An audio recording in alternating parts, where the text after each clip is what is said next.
Boa tarde a todos. Sejam sempre bem-vindos. É uma alegria para nós estarmos todos reunidos aqui, né? Nessa nossa Santa Casa, ouvindo boas falas, boas lições de nosso Deus. E hoje nós vamos ter a nossa irmã Cléo com a palestra O Luto na Visão Espírita, que vai nos esclarecer muitas coisas, nos confortar e vamos refletir bastante sobre isso, né? Vamos fazer a nossa prece.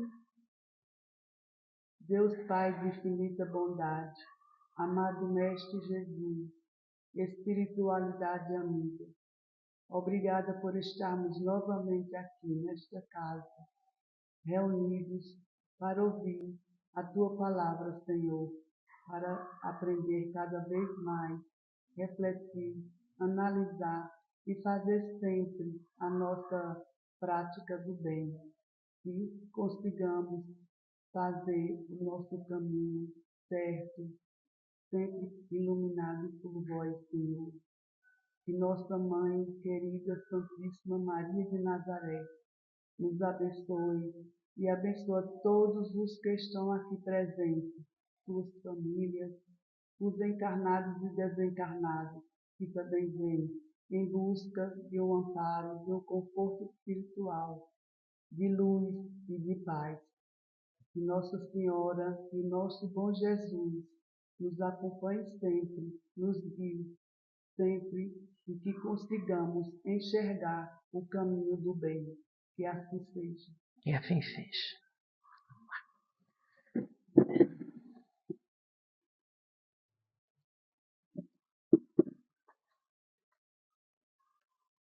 Melhora?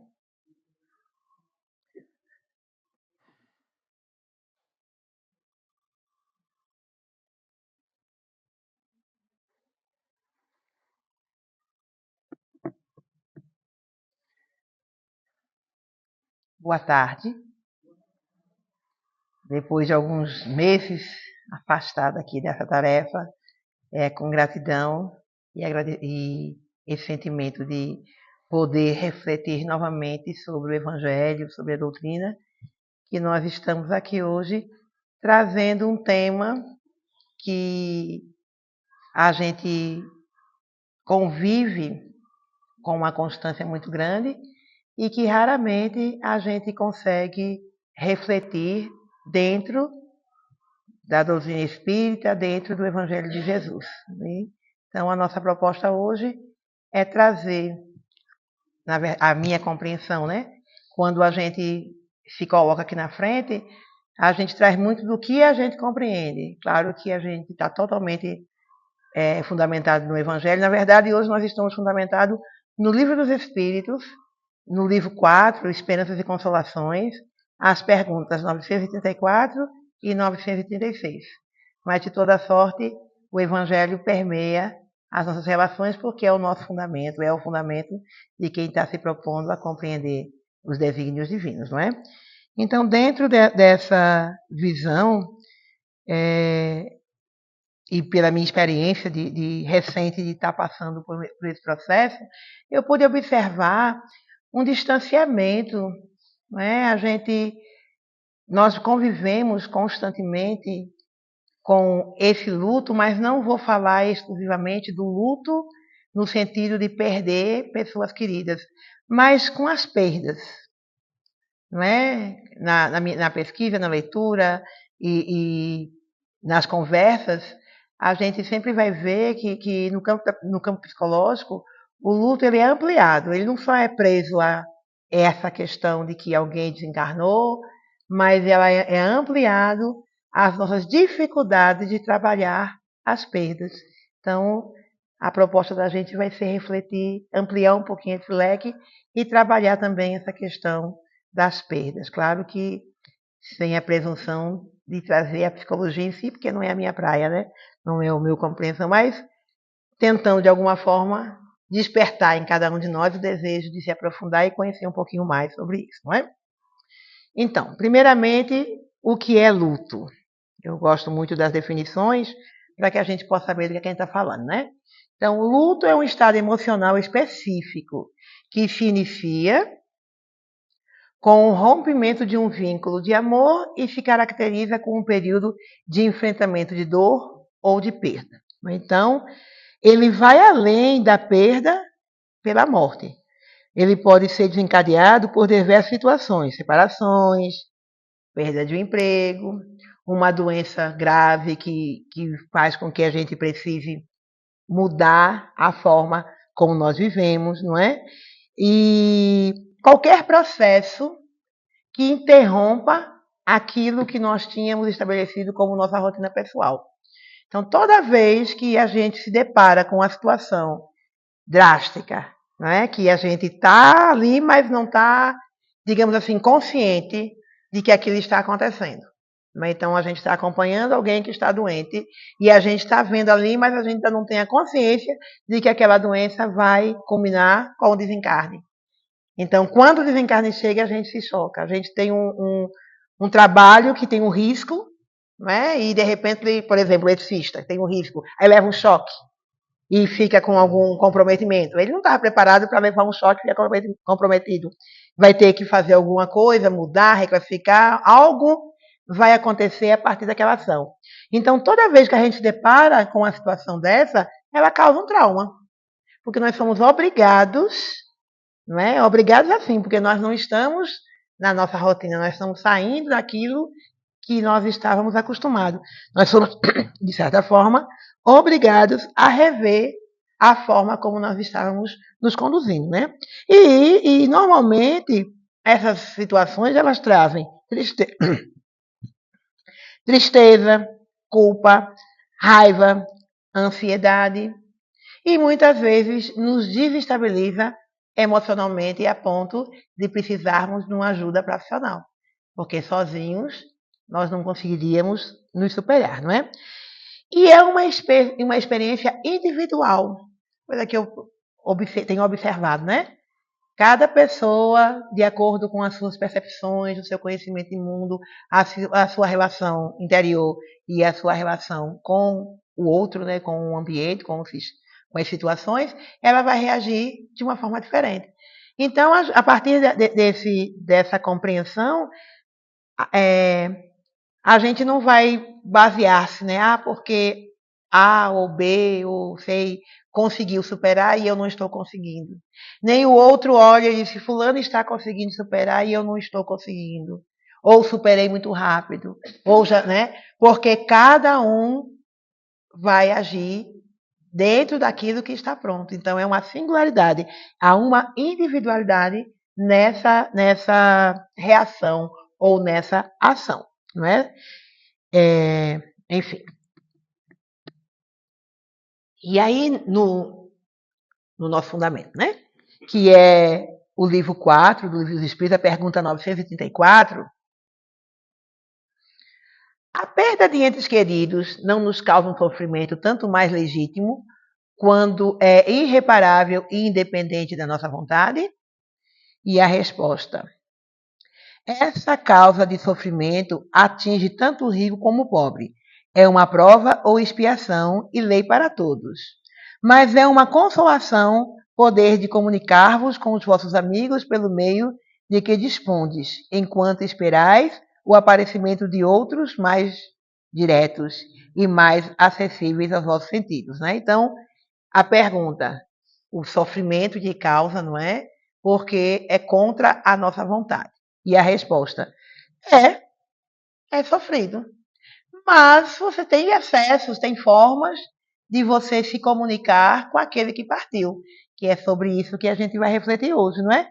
E eu não vou me aprofundar porque a gente vai lá na frente voltar para aqui, tá bom? E a outra, como as dores inconsoláveis dos que ficaram na Terra afetam os espíritos que partiram? Ai, peraí, que eu fui.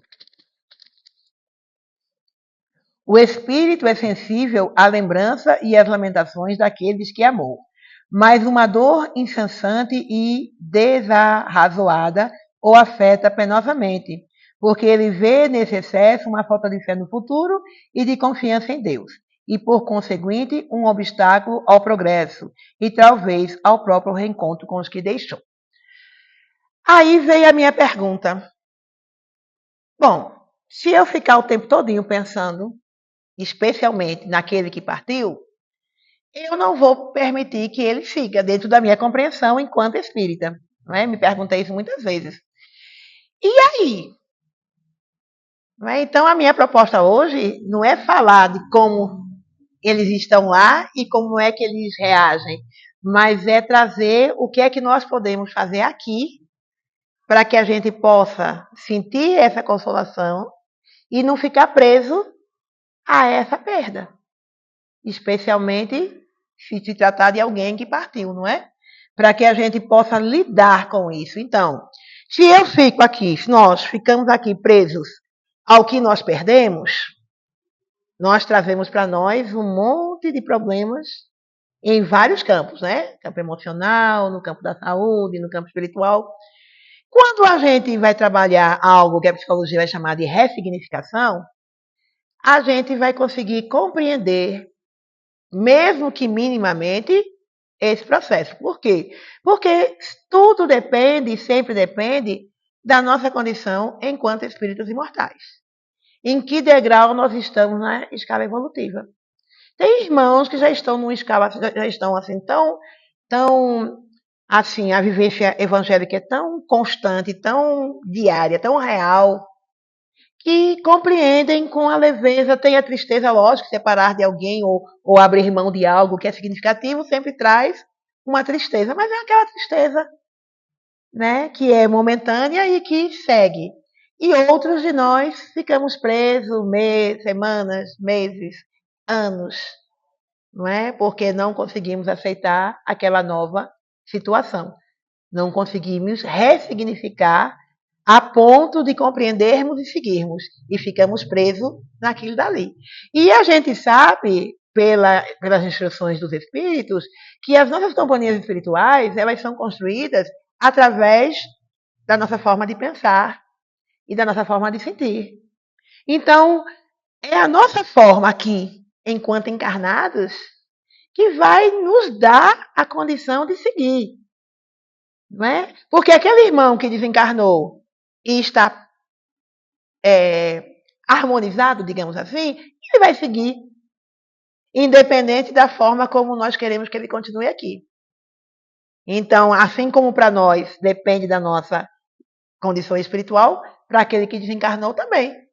Então, a preocupação maior para mim hoje é pensar em nós que ficamos. Porque os que seguiram, se estiverem preparados, vão seguir mesmo. E a espiritualidade vai permitir que eles façam o trajeto deles, que a gente não deve, assim, a gente pensa, mas a gente não sabe com clareza como é o mundo espiritual, porque a gente sabe a partir da literatura espírita, não é? E cada um interpreta da sua forma.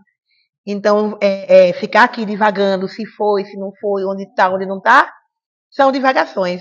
Mas e a gente? Como é que nós ficamos diante desse desafio? Como é que nós agimos ou reagimos diante dos desafios das perdas? Como é que nós trabalhamos as perdas em nós para que a gente possa seguir, para que a gente possa prosseguir da forma mais harmônica que nós podemos, porque é individual e intransferível. Ninguém pode passar, seja bem-vindo, seja bem-vinda, aproxeguem-se. Ninguém pode dimensionar as dores, independente do que cause a dor, e nem ninguém pode viver a dor do outro. Porque se a gente viver a dor do outro, quem vai viver a nossa dor, não é? Então é preciso que cada um de nós tenhamos a compreensão do que é possível. Então a proposta da gente hoje não é refletir diretamente sobre essas questões, mas é refletir sobre como essas questões nos impactam enquanto encarnados. Precisa seguir. E nós também. E nós também. Exato. Que não está mais sob nossa como chamamos, governança, né? Ok?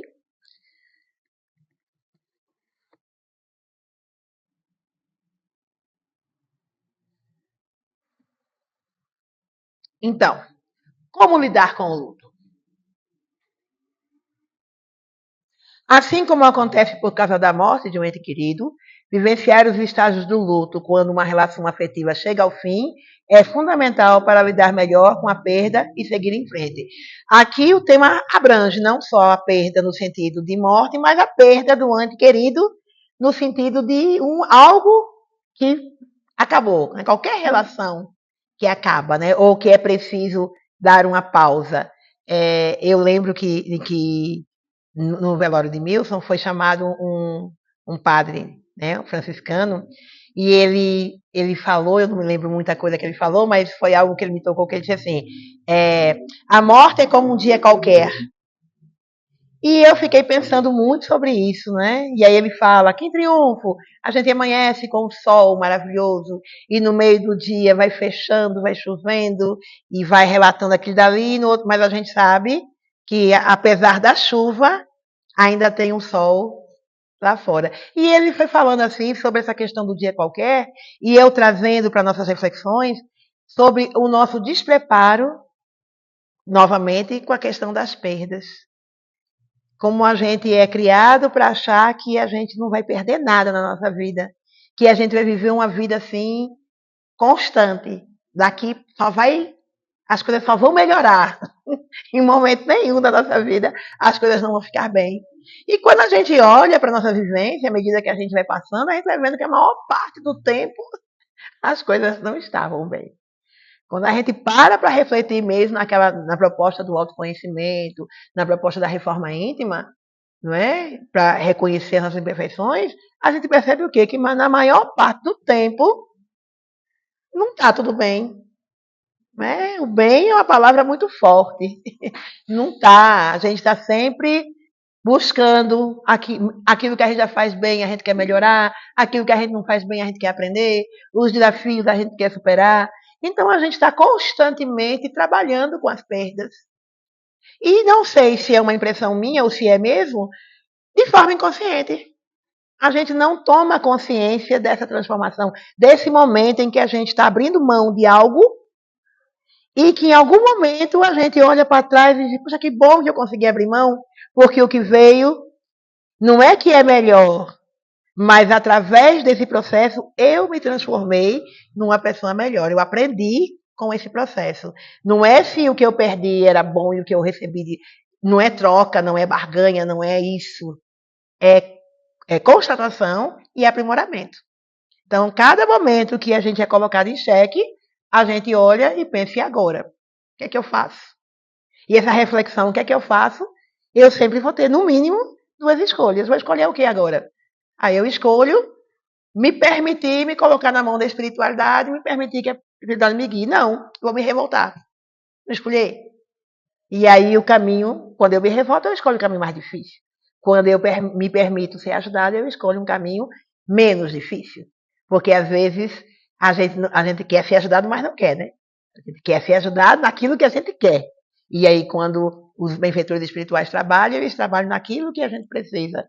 E não necessariamente naquilo que a gente quer. E pensar sobre isso, especialmente nesses momentos, faz com que a gente reflita sobre tudo que a gente tem aprendido e colocar em prática. Não é? Eu tive oportunidades ímpares de refletir sobre isso, né? Porque a vivência no hospital ela é muito confusa e muita gente doente e muita gente com doença muito grave e muita gente desesperada porque não está preparada para ficar doente, muito menos quando a doença é grave. E a gente via ali uma desesperança enorme. E eu ficava pensando assim, eu disse, meu pai, a gente o Brasil, que é um país religioso, né? O brasileiro ele tem assim, essa questão ecumênica, né? Ele está sempre voltado para a religiosidade da sua forma, né? E naquele momento ali onde essa forma, onde essa minha fé, essa minha crença deveria ser o meu suporte, muitas vezes eu vi ali que não tinha esse suporte.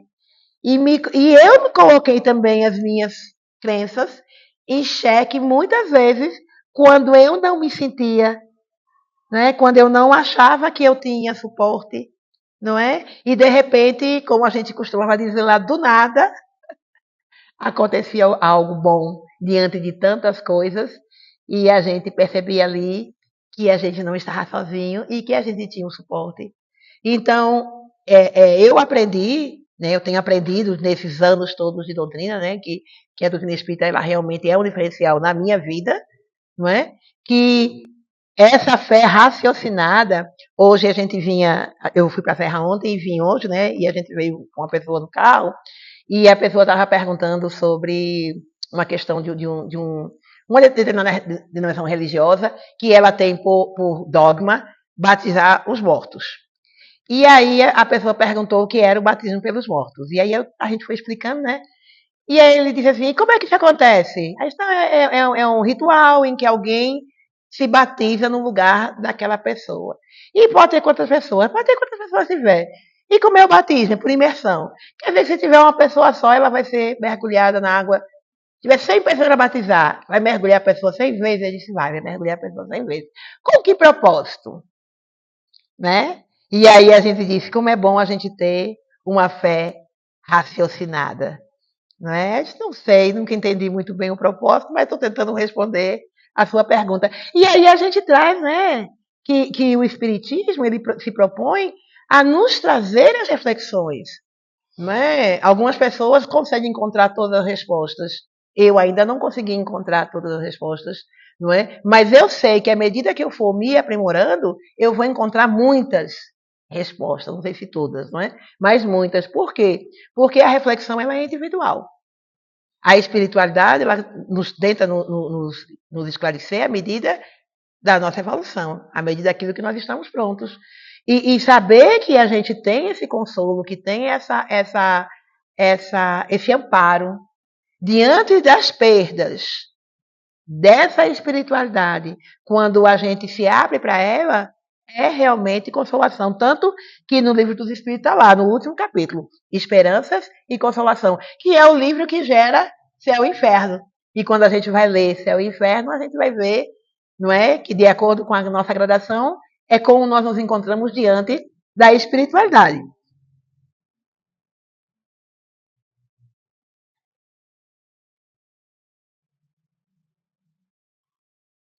Deixa eu ver aqui, né?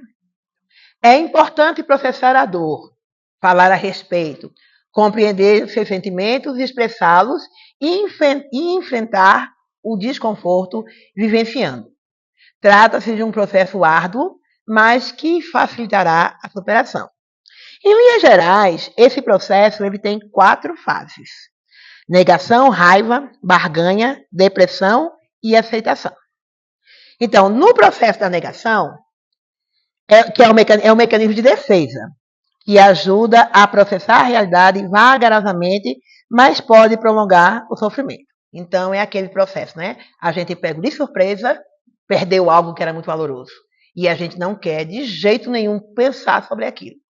Quanto mais tempo a gente demorar para pensar sobre aquilo, maior é o nosso sofrimento. Porque a gente foi colocado numa situação para refletir sobre ela. Se a gente não está conseguindo, enquanto a gente não parar para pensar sobre isso, a gente está sofrendo, né? A raiva, né? Surge quando a pessoa começa a aceitar a realidade da perda e se sente injustiçada ou traída. É interessante essa questão, porque como a gente não foi preparado para perder, a gente não aceita as perdas. Nosso primeiro momento diz, por que isso aconteceu comigo? Não era para ter acontecido agora. Né? Eu ouvi muita gente dizendo, foi injusto. Né? Como é que uma pessoa tão jovem foi injusto? Eu ouvi muitas vezes essa palavra. Foi muito injusto. Eu disse, meu pai do céu, a gente está querendo medir com o nosso saber a justiça divina. Às vezes a pessoa sofre um acidente, às vezes a pessoa perde emprego. Foi injusto. Não é? Então a gente se rebela, a gente se revolta. Porque nós não compreendemos o processo e nos rebelamos, né? Nós somos rebeldes. Depois da raiva vem a barganha. Eu acho essa fase assim, bem interessante. Demorei para compreender, teoricamente, viu, nas teorias. É a fase marcada por um desejo intenso de reverter ou aliviar a dor da perda. A pessoa pode fazer promessas a si mesma, do tipo, Se eu me conformar mais rápido essa dor vai passar. Né? Se eu parar de pensar sobre isso, os problemas vão se resolver. Né? Se eu fazer de conta que não aconteceu, perdi meu emprego. Se eu fizer de conta, o emprego volta. Quer dizer, a gente fica assim, conosco mesmo, são barganhas pessoais, achando que através desses pensamentos a nossa dor vai ser aliviada. E a gente faz muito isso em condições que a gente perde o controle daquilo dali. E a gente fica ali com a gente mesmo. Por que eu permiti? Onde foi que eu não vi? O que aconteceu? E a gente fica se inquirindo, como se a gente pudesse fazer diferente, como se algo assim, foi uma ação que eu cometi que eu não devia ter feito. Mas já cometi, já fez, já aconteceu. Não tem como voltar para trás. Então, esse tipo de pensamento, ele vai trazer mais sofrimento do que solução. Porque aquilo que já passou, está lá, passado. A partir dali, eu vou repensar. E agora? O que eu faço? Mas se eu ficar preso lá no que eu deveria ter feito, não fiz, e aquilo já aconteceu, não é a melhor forma de encarar o problema. E aí vem a depressão, né? Que é uma resposta natural à perda e é um momento em que a pessoa realmente sente o peso da ausência. A gente não vai se aprofundar na questão da depressão, mas a gente sabe que em alguns casos o luto ele se transforma em algo tão grave que a pessoa realmente ela não consegue e ela vai precisar de muita ajuda especializada. Porque aqui, na minha leitura eu percebi assim, que a gente vai, isso a gente já sabia, né, pela questão da reencarnação, a gente vai passando por situações semelhantes até que a gente entenda os processos e haja da melhor forma, ou seja, a gente vai perder muitas coisas na nossa vida, a gente vai perder pessoas, a gente vai viver situações de perda, até que a gente compreenda o porquê para a gente, né? Não porque eu estou passando, mas para que eu estou passando. Ainda não entendi o que eu preciso aprender, mas eu preciso aprender, não é? Então, nessa minha angústia de não conseguir compreender e não querer compreender, ou sei o que, né? Que cada um vai ser movido por algo, acaba que esse processo de depressão se instaura e prolonga-se, né? Não é só aquele momento enquanto a pessoa está trabalhando os sentimentos, mas é algo que ela não consegue superar sozinha e ela precisa, sim, de ajuda profissional para que ela possa superar. E essa depressão, ela pode se manifestar através da falta de apetite, da insônia, da distração, não consegue se concentrar, não é? E quando isso para do controle, e por isso é que eu sou grata à doutrina espírita, no processo do autoconhecimento, porque é um convite, né? A reforma íntima é um convite específico do espiritismo, porque quando a gente se conhece, a gente sabe que está passando, diz, não, já era para mim estar mais consciente do que estou passando. Está demorando muito. 1 mês, 2 meses, 6 meses, 1 ano, e eu ainda sinto como se tivesse sido ontem. Então, algo em mim não está bem resolvido, eu não vou conseguir sozinha. E aí preciso de ajuda, né? Então, o autoconhecimento ele é muito importante para que a gente possa reconhecer as nossas limitações e pedir ajuda. Eu falo muito da ajuda profissional porque eu acho a terapia muito importante. Mas tem pessoas que não precisam, conseguem numa conversa, conseguem numa orientação, dependendo da religião, consegue com o líder religioso, vai depender da crença, vai depender, a partida sempre é essa. É individual, cada um faz suas escolhas, né? Mas chega um momento que se a gente vê que a gente não tem força para superar aquela perda, a gente precisa ter a humildade de ter a consciência e pedir ajuda. Não é? E aí, depois de todas essas fases, chega a aceitação, que é o estágio final do luto, no qual a pessoa começa a adaptar-se à nova realidade. Não é? Então, é aquela fase em que você entendeu o que você perdeu. Perdeu, né? Como a gíria, né? Perdeu, não volta. E a partir de agora, como é que faz? Que é a partir da aceitação que começa a ressignificação. É a partir da compreensão de que aquele processo do qual eu estava inserida não vai voltar, que eu, né, a pessoa que está passando pelo processo de luto, de perda, ela vai precisar reencontrar novos interesses e estabelecer novos objetivos e criar novos vínculos. E a aceitação é um processo contínuo. Então, é tudo, né? Interessante como como é a nossa vivência. E aí a gente sabe da resignação, que é a aceitação, não é? Que é aquela quando a gente percebe que a gente não tem como transformar aquela situação na qual nós nos colocamos, e aí nós aceitamos aquela aceitação dinâmica, não é? Não é aquela aceitação estática, em que a gente aceita e sofre porque entendeu que a partir dali não tenho mais. Não, não tenho mais aquilo que eu tinha. E agora? Eu continuo aqui, nós continuamos aqui, nós ainda temos um processo evolutivo que não foi encerrado.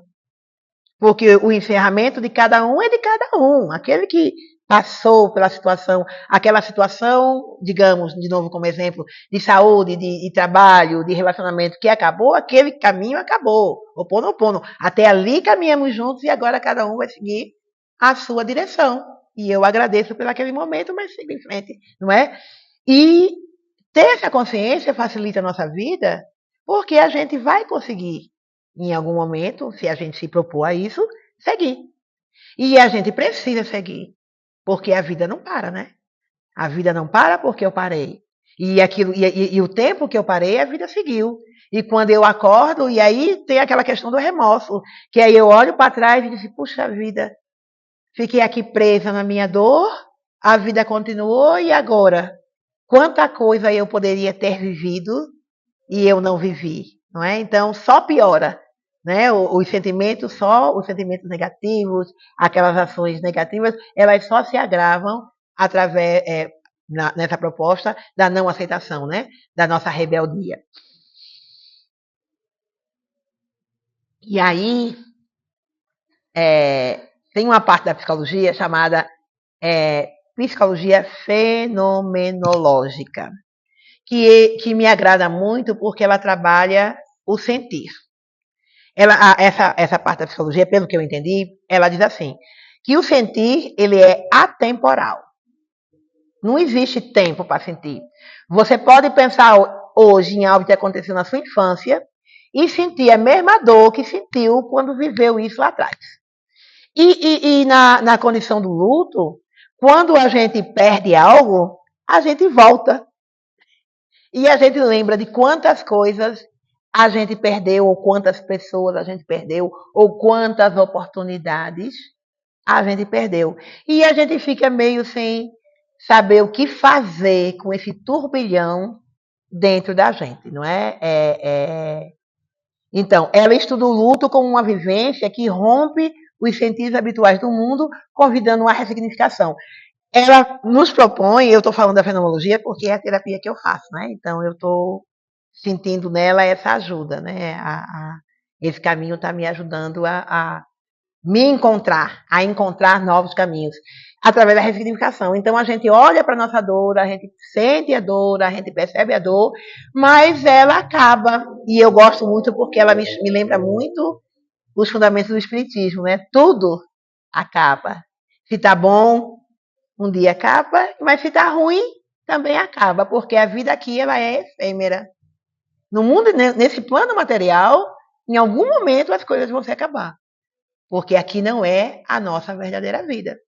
Então, esse sentir, essa dor, esses traumas, essas tristezas, tudo isso, em algum momento, se a gente se propor a olhar para elas, né, olhar de verdade, olhar para como a gente se sente diante disso, a gente vai ter o amparo, a gente vai ter a ajuda dos encarnados e dos desencarnados para que a gente possa ressignificar.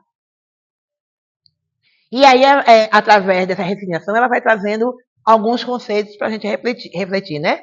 A intersubjetividade, né? Então, o luto envolve a relação entre o eu e o tu, destacando a troca relacional da presença do outro. Eu e o tu, o que é que eu sinto falta naquilo que eu perdi?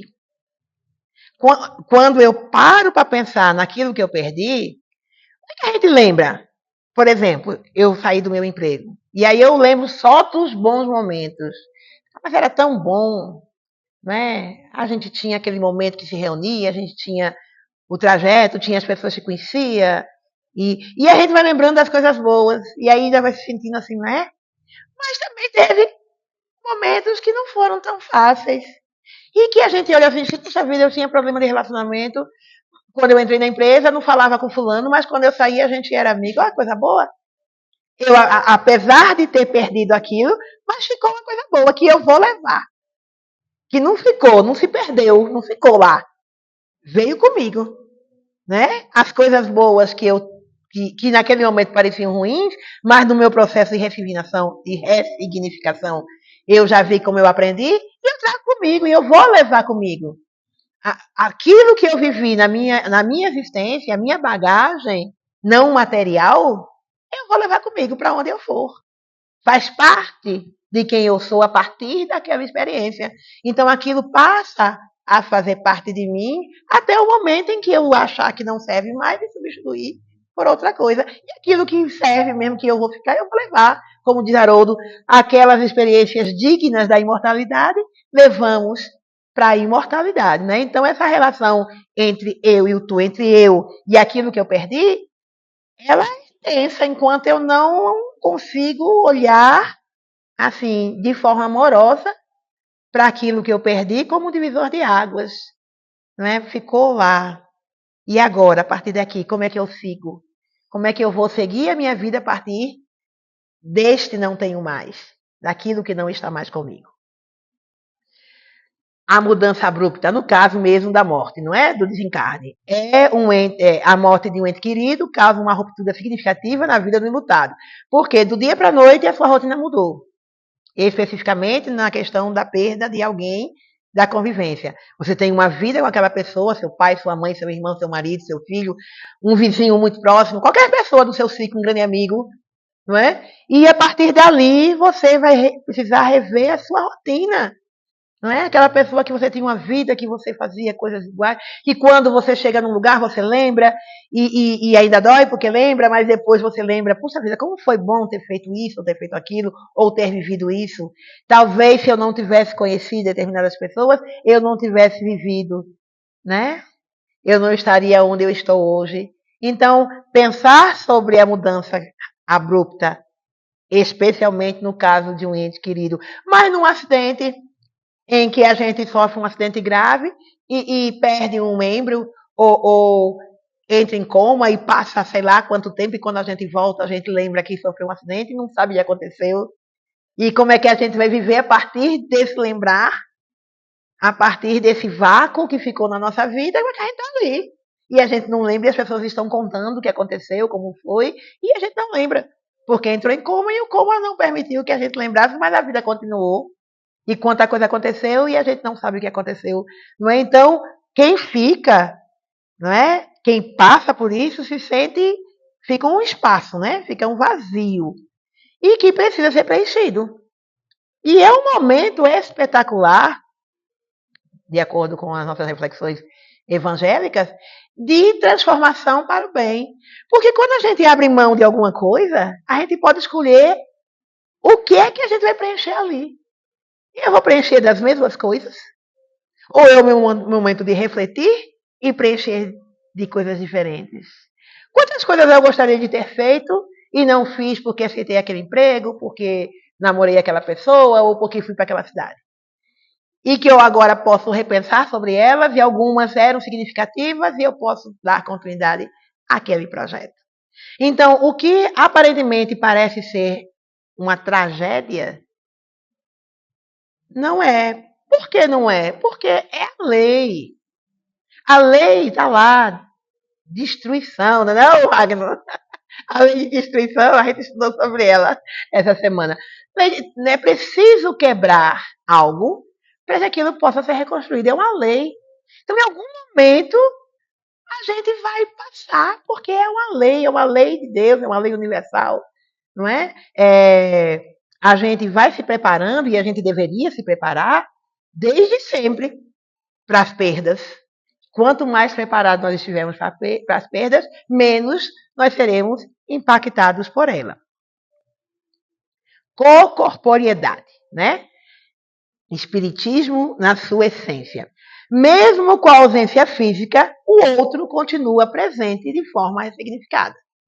Quando a gente pensa especificamente na imortalidade da alma, não é? E na reencarnação, que é assim o que mais me consola dentro da doutrina espírita, a gente sabe que aqueles laços que foram verdadeiros, tudo que a gente construiu baseado nos melhores sentimentos, faz parte de nós.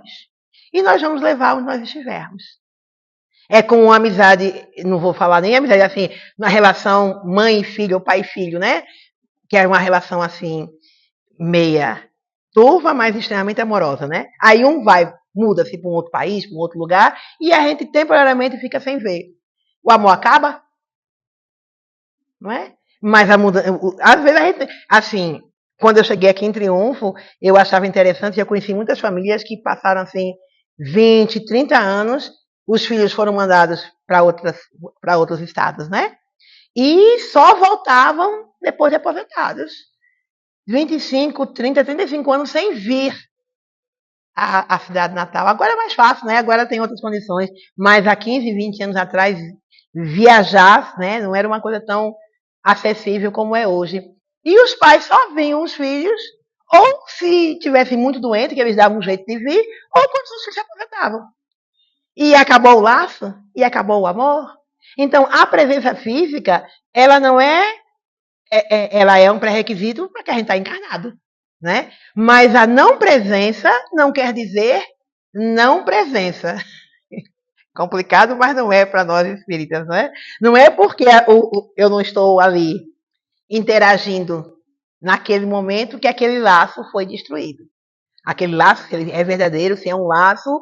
E é interessante que a doutrina ela abre esse leque, ela diz: os laços amorosos são levados para a eternidade, mas os laços de disputa, de mágoa, de ressentimento também são. Né? Os bons sentimentos criam laços e os sentimentos tensos também criam laços, são amarras, né? Os bons sentimentos criam laços e os sentimentos mais assim densos, eles criam amarras. Então a gente está preso, por isso que eu gosto dessa linha, né? Da fenomenologia, é um nome difícil, porque ela nos lembra que o nosso sentir nos prende. O sentir é que nos conecta com o outro. Nós somos conectados uns aos outros através da forma como nós sentimos, não é? E a doutrina espírita fala isso o tempo todo. Nós somos o resultado do nosso pensamento. Nós pensamos e porque nós pensamos, nós agimos. Nós agimos diante do que nós pensamos, nós agimos diante do que, como nós sentimos o que nós pensamos. Então, pensar, o sentir e o agir, para a doutrina espírita, está extremamente interligado. Então, para mim, isso me traz ainda mais assim, uma compreensão maior, não é? Então, nós estamos ligados, independente de estarmos presentes fisicamente ou não, com aqueles que nós temos algum tipo de relacionamento real, né? E nos faz lembrar da nossa condição mortal. O luto revela a inevitabilidade da morte e ressignifica experiências passadas. Um dia desses a gente estava conversando sobre política, né? O tempo agora é política. E falando assim, será que determinadas pessoas acham que não vão morrer? Fazem coisas absurdas com o poder que lhes foi dado, achando que são imortais, que não vão responder por isso. E a gente ficou pensando muito sobre isso, não é? Puxa vida, a gente tem visto tanta coisa, tanta coisa, tanta coisa. Pessoas que estão em alguns lugares que deveriam estar ali com uma proposta e estão com outra. Será que elas não pensam sobre a qualquer momento elas podem desencarnar? Então a morte e o desencarne, ela nos traz esse choque. Somos mortais, enquanto corpo, né? O espírito é imortal, mas esse corpo, e nesse campo que a gente vive hoje da materialidade, do materialismo, não é? Que o materialismo parece que está batendo na nossa porta com mais força. Então tem muita gente que realmente não acredita em nada além do que ele pode pegar com 5 sentidos. Não estou vendo, não estou pegando, não estou sentindo, não existe. Não estou sentindo no sentido de olfato, né? Ou tato. E a morte, ou o desencarne, nos traz essa bate na nossa porta. Somos mortais. Um dia essa vida material acaba. E nós não estamos preparados para isso. Não é? E voltamos, né? E traz com esse choque experiências passadas. Nós vamos nos lembrar de outros momentos em que a gente passou por isso e não conseguiu trabalhar da melhor forma. E aí é o nosso momento de trabalhar da melhor forma. E essa vivência, não é, que é importante, não é, compreender as perdas e trabalhá-las, transforma a visão do mundo e as relações do enlutado. Quando a gente olha as nossas perdas de frente, não tenho mais. Independente do que seja. Se é no campo emocional, se é no campo material, não tenho mais. Essa situação não está mais comigo. Eu não estou mais nessa situação. E a gente trabalha isso e a gente compreende esse processo, a gente muda a nossa forma de ver o mundo. Né?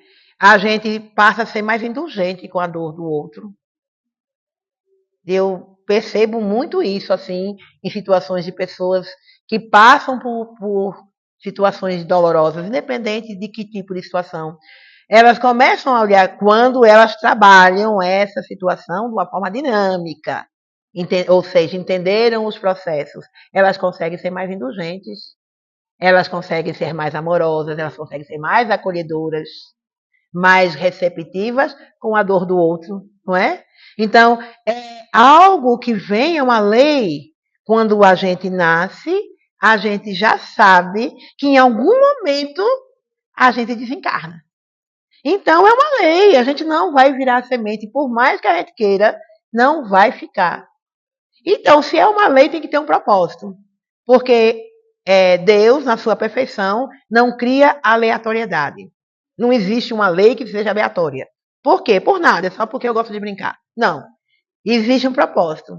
E qual é o propósito? É o que cada um de nós vai descobrir. Isso é individual, os propósitos são individuais, cada um de nós descobre. Mas a gente sabe que a partir desse princípio, da gente entender que é uma lei que está se cumprindo e que quem fica precisa ressignificar, a gente passa a olhar a vida de uma forma diferente. A gente passa assim, é uma experiência pessoal, né? Então, que seja pessoal. Isso é uma experiência pessoal minha. Eu acredito que a partir de uma perda traumática, algo que tem muita importância na nossa vida e a gente precisa abrir mão daquilo, a gente passa a valorizar as nossas oportunidades de uma forma mais dinâmica. Passamos a ser mais cuidadosos com a forma como nós estamos vivendo a vida, mais responsáveis com aquilo que nos diz respeito. A gente se liberta mais do que os outros esperam da gente e a gente toma essa vida com mais afinco, com mais determinação. Porque ela é efêmera, porque ela pode acabar a qualquer instante. E quando nós estivermos numa outra condição, qualquer que seja, se a gente tem a consciência que aquilo era temporário, que aquilo ia acabar, e a gente continua apegado àquilo dali, a gente sabe pela lei de ação e reação que a gente está trazendo para a gente algo que não é bom. É o que nós estamos estudando, é o que nós falamos todos os dias, é o que nós refletimos diariamente enquanto estudantes, enquanto aprendizes do Evangelho de Jesus. Então, refletir sobre isso nos traz uma responsabilidade diante de como nós vamos agir conosco mesmo, que somos os únicos que temos total governança sobre nós mesmos, ou deveríamos ser, diante dessas situações.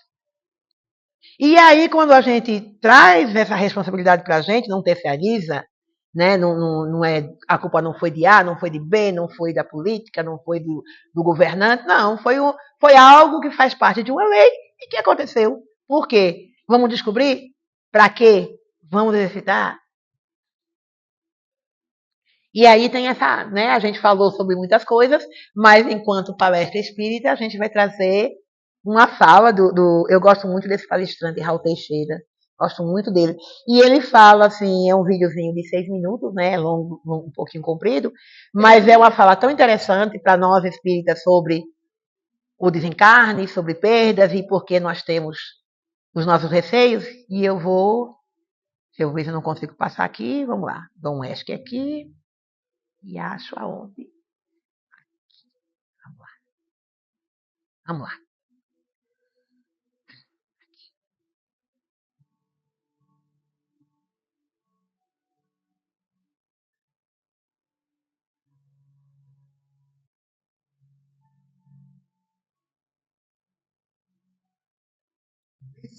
espíritos operadores têm inventado. Porque isso foi passando de um indivíduo a outro, essa ideia de que ele morrer, finda-se, nunca mais o veremos, nunca mais nos verá. Mas quando nos damos conta de que não é bem assim que as coisas acontecem, tudo se transforma. Passamos a ver a morte como uma transformação, como vimos em todos os demais setores da natureza material. E é por causa disso que a morte representa o desgaste dos órgãos. Pelas vias naturais, o indivíduo vai morrendo por causa do desgaste dos órgãos. Mas esse desgaste começa a dar-se quando nós nascemos. Quando o bebê sai do ventre da mãe e respira pela primeira vez com seus próprios pulmões, ele já começa a queimar as suas células, com os esforços que a natureza lhe impõe. E é por isso que a nossa morte começa com o nosso nascimento. É como se começássemos a contar uma corrida. Na hora que o carro dispara, ligamos o cronômetro. Quando a criança emite seu primeiro baixinho, liga-se o cronômetro da vida orgânica. E aí nós vivemos durante um período de algumas horas, de alguns meses ou anos, ou dezenas de anos. A morte não representa o fim das coisas. Vimos que o ser espiritual sai do corpo, mas não sai da vida. É claro que na nossa cultura judaico-cristã, aprendemos a sofrer com a morte. Há outras culturas que festejam a morte, porque sabem que é a libertação, é a grande saída.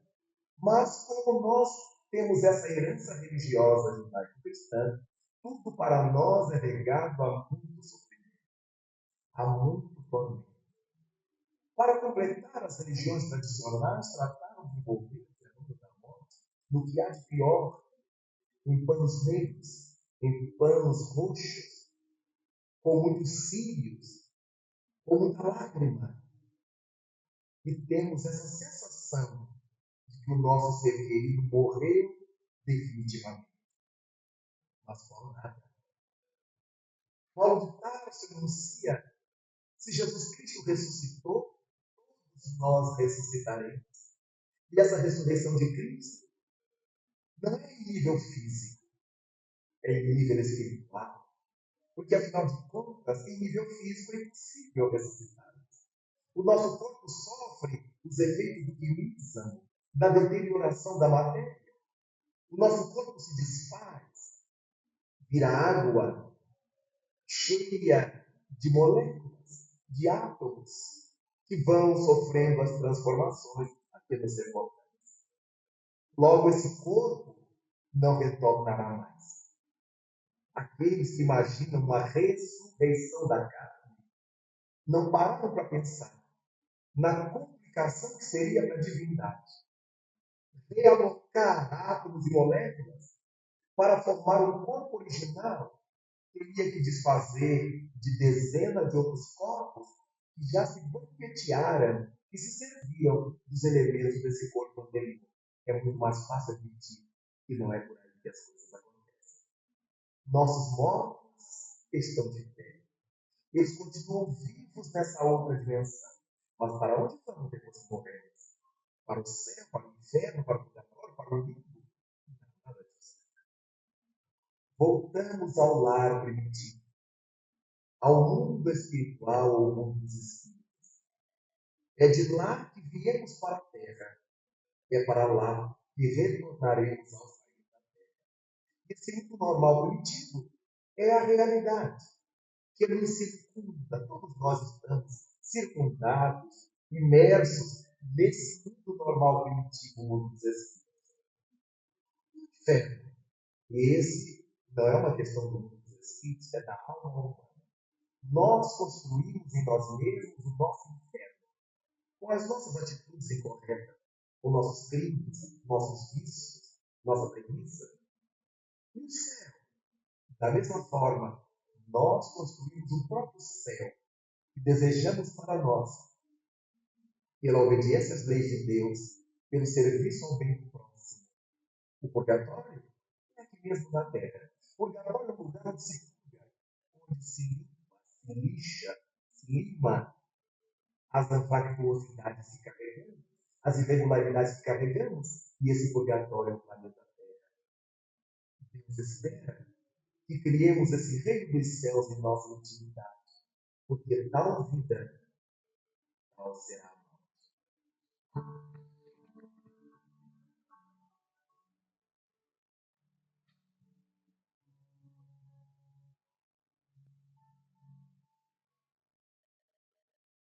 Eu volto pra cá. Apanhei de novo. Ah, sim, estava aqui, né? Ok. Então, deixa eu voltar.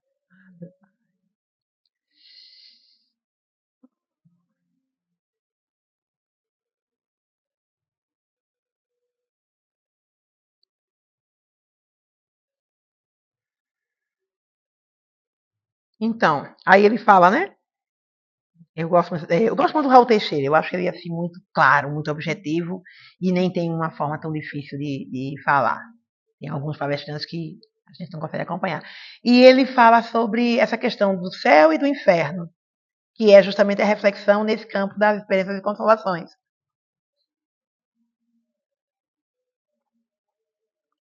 E ele fala que a gente constrói isso enquanto encarnados, enquanto estamos aqui, dentro das nossas ações, da forma como nós nos relacionamos conosco, com o outro, com a natureza, né? Então, nas situações em que nós estamos inseridos, né?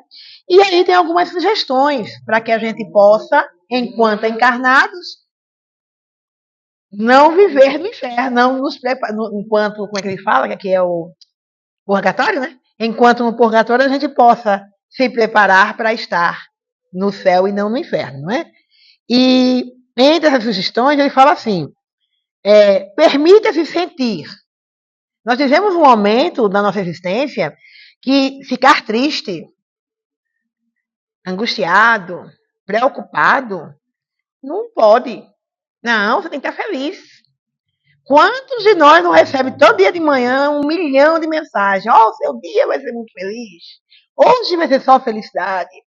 Como se a gente não pudesse mais ficar triste. Como se fosse esperado da humanidade que do dia para a noite, pá, provas e expiações. Todo mundo está feliz. Não é? Então, sentir. Não estou bem. Todo mundo tem o direito de não estar bem. É um direito nosso. Até porque, para a gente melhorar, a gente tem que ter consciência de que não está bem. Não é? Buscar apoio. Pedir ajuda. Conversar com o outro. Não é? Se não tem essa disponibilidade, mas as preces. Conversar com os benfeitores espirituais através das preces, né? Praticar autocompaixão. Pensa que eu gostei disso? Praticar a autocompaixão. Ser gentil consigo mesmo. Né? Amar-nos. É um momento, quando a gente perde algo que é muito significativo, é um momento da gente olhar para a gente mesmo e pensar, eu preciso me amar. Eu preciso olhar para mim dentro das minhas tristezas, das minhas imperfeições, até das minhas mágoas e dos meus ressentimentos, porque eles estão ali, e amar a mim mesmo por me sentir desta forma. E estabelecer rotinas. Nós, quando trabalhávamos, estudávamos, vivíamos uma outra história, nós tínhamos rotinas. Hora para acordar, hora para dormir, hora para isso. E aí, quando a gente perde algo, a gente abre mão de tudo isso e fica meio assim, ocioso. A ociosidade não é uma coisa boa. Então, estabelecer novas rotinas. Né? E agora, faça o quê? Vamos pensar, vamos parar e vamos estabelecer novas rotinas, né? E lembrar daquilo que a gente perdeu. Independente do que seja, mas lembrar com amorosidade. Lembrar daquilo que foi vivido porque faz parte de nós.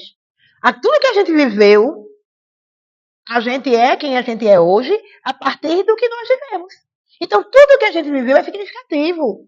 Então, lembrar do que a gente viveu faz parte da compreensão dos processos. Ah, não quero mais pensar sobre isso. Mas eu sou parte disso. Eu hoje sou o resultado do que eu vivi, de tudo que eu vivi nos meus últimos 60 anos. Então, eu sou parte. Eu não posso simplesmente do dia para a noite dizer, não vivi isso. Não é? Então, pensar sobre isso, né? E a partir desse pensar, encontrar novos significados. Fazer novas amizades, restaurar amizades que ficaram lá, sei lá, estudar, ou sei lá o que, cada um vai escolher algo.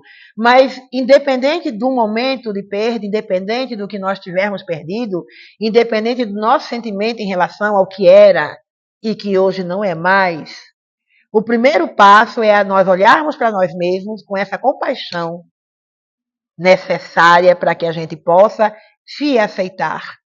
A partir desse processo de aceitação, que a gente possa pensar sobre a partir de agora.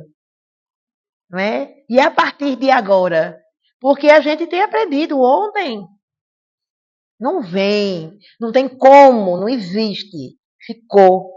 E às vezes querer restabelecer algo que não existe mais. Tem uma psicanalista também, que eu li alguma coisa sobre ela, Maria Homem, que ela diz que a verdadeira morte é quando a gente vive situações que já não existem mais. E aí ela fala um trabalho que não lhe satisfaz, um namoro, um casamento, um amigo, qualquer situação que a gente viva e que transforme a gente em algo que a gente não quer ser, aquilo é que é a morte, aquilo é que deve ser, é o que deve morrer dentro da gente. E aquelas experiências que a gente viveu, independente do que tipo de experiência, mas que foram construídas e que a partir dela nós nos transformamos e somos melhores hoje do que éramos antes, a gente leva. Leva de uma forma mais leve, a gente encara de uma forma mais leve. Eu não sei se funciona para todo mundo, porque eu não conheço todo mundo. Mas eu sei assim, apesar de fazer pouco tempo, não é? Só faz 3 semanas, mas tem hora que eu paro assim, e parece que já faz muito tempo, e eu estou conseguindo retomar as minhas rotinas. Eu achei que eu não ia conseguir hoje, e consegui. Gratidão por ter conseguido. E continuo conversando e continuo fazendo muitas coisas e estou voltando a fazer coisas que eu não fazia mais, não é? E assim, através desse estudo, através dessas reflexões, dessa pesquisa que a gente foi fazendo, a gente traz para cá só o resumo, né? Mas é muito bom a gente ler sobre isso, não é? Ler e aprender sobre luto. Ler e compreender, e estudar e entender sobre perdas. Porque compreender as perdas verdadeiramente vai transformar a nossa vida numa vida bem mais fácil do que ela tem sido. Quando a gente não compreende esse processo. E eu agradeço a oportunidade, agradeço a presença de cada um de vocês e rogo a espiritualidade que possa tocar os nossos corações e possa trazer o conforto que nós buscamos cada vez que adentramos na casa espírita e que refletimos sobre esses ensinamentos. Muita paz a todos.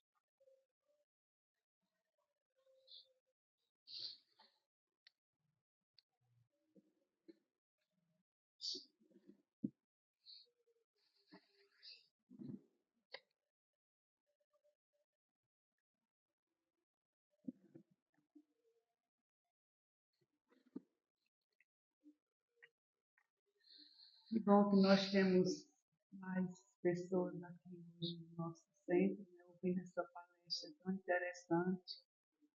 Agradeço a Cleo que trouxe essa palestra que me fez também refletir bastante sobre as minhas perdas.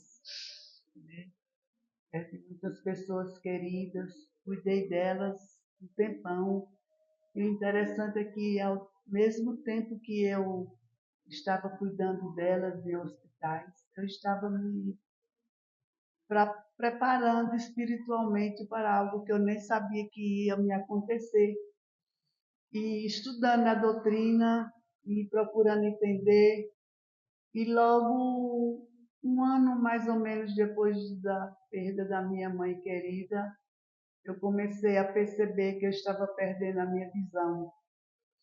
Aos pouquinhos eu venho perdendo a minha visão e graças aos estudos que eu fiz, ao entendimento da doutrina, eu venho superando, eu venho agradecendo a Deus todos os dias sobre isso.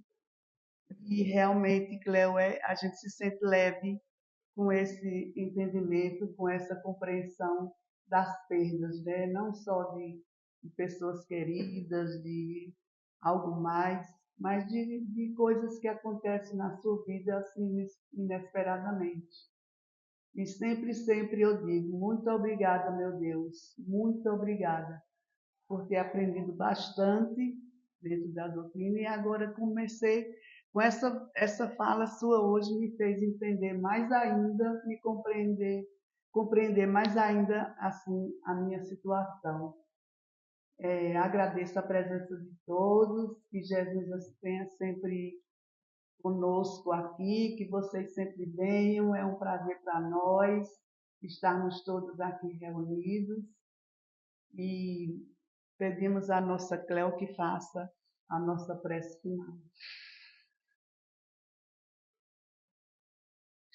Que possamos, nesse momento, continuar em sintonia com os benfeitores espirituais que estão conosco, nos amparando, nos ajudando, nos intuindo, para que assim, com um sentimento de gratidão por estarmos encarnados, por estarmos aqui nos preparando, trabalhando dentro de nós aqueles sentimentos que ainda não são confortáveis, mas que são necessários para os nossos esclarecimentos e para a nossa evolução. Rogando a Deus, rogando ao Mestre Jesus, que derrame sobre todos nós os fluidos salutares de que necessitamos, que esses fluidos nos fortaleçam, nos encorajem e nos amparem, para que assim, sempre com a consciência, com a certeza da presença dos benfeitores, da presença do Mestre, do amparo que Ele sempre tem nos dado, é que agradecemos. Que assim seja. Vamos lá para o passe?